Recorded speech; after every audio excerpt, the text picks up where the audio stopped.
Okay, everybody. So welcome to lesson number 2.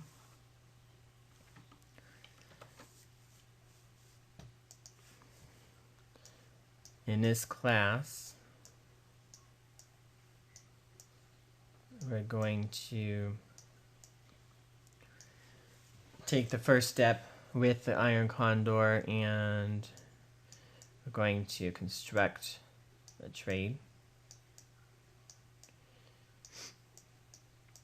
And we're going to compare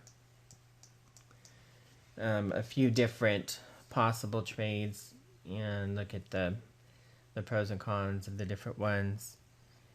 And we're going to use our scanner to help us build a trade.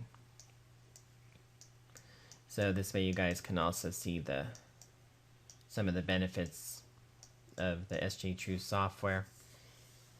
If you construct this trade by hand, which we can also do, it's a little bit more time consuming. In our software, we can actually scan and compare various trades. So there's a couple scans we could do. Okay, so number one is we'll be looking for a high prob condor. And this is probably the most popular style. And when we do this, we're going to have our puts on one side, and then you'll have your calls on the other side of the trade. And normally we'll start by selling near a 10 delta.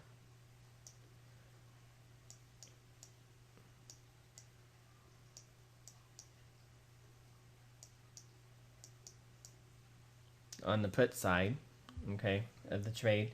And then the call side will do a similar thing. We'll look for that 10 delta and we'll sell it.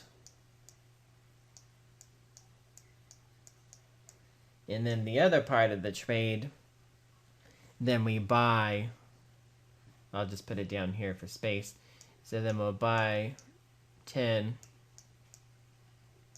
more contracts. Well, I didn't mean contracts by this one. So these are the deltas. So we're selling the 10 delta. And then we'll buy a farther out delta. Didn't mean to confuse you.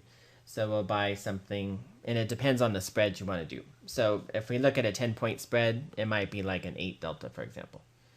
Okay, so we'll buy like a 8 delta. So don't confuse these for contracts. I'm talking about the deltas right now.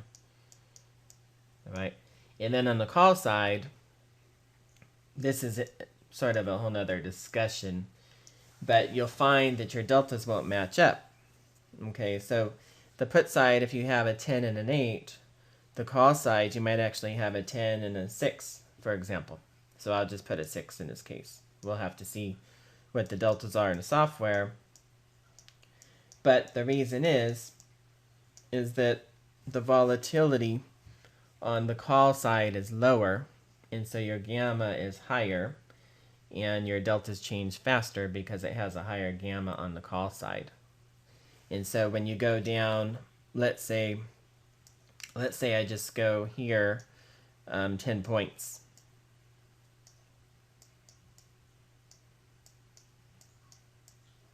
Okay, so I sell this delta, and then I go over here and I buy 10 points to the left or 10 points further out of the money. On the put side, it might change to an 8 delta. It might be a 9. It depends what month you're doing and things like that.